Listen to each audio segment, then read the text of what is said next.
So for the general flush with the Compex, we're going to use 4 electrodes per leg, so 2 wires per leg. As always, we're going to make sure that we clean up the area and let the alcohol dry before we apply the electrode.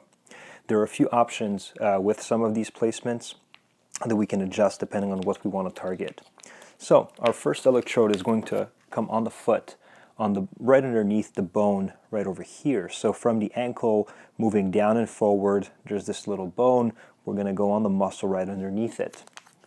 So that first electrode will come right here.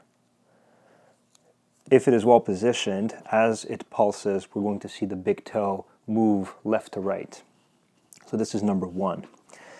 Now, the second electrode here is going to come on the thigh, obviously on the skin, on the inside of the quad. So if I contract the quad and we see the shape that it forms, so I'm going to place it right behind the muscle.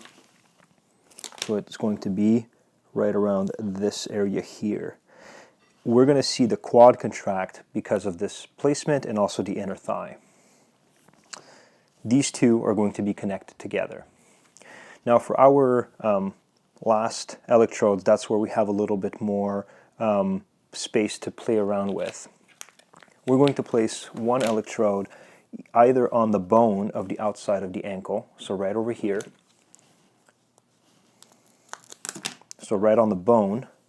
What we're going to feel with this electrode is that we're going to feel the muscle on the outside of the shin contract and the foot will want to move outwards. So this is the first placement we can use, or we can go right in the middle of the calf muscle. So right between the two heads of the calf. So that would be right here. With this setting, we're going to feel the whole calf contract, the foot want to point down, and we may feel a line right over here because the nerve is very close. So again, this would be one or the other. For the second part of this wire here, we're going to place one higher up. And again, there are 2 options here. The first one is to go on the lateral quad, so on the outside of the quad, right over here, and place it right there. So it would be right over here. So we would have one on the inside of the quad and one on the outside. The second placement that we can use instead of the quad would be high up. So if we go all the way up the thigh into the groin and a little bit towards the inside, we should be able to feel a pulse right over there. We're going to go right on the outside of that pulse and place it. So that would be high up right over here. And that's it. So this wire is going to be attached to the side of the shin or the one behind the ankle, or again we can have these two connected together.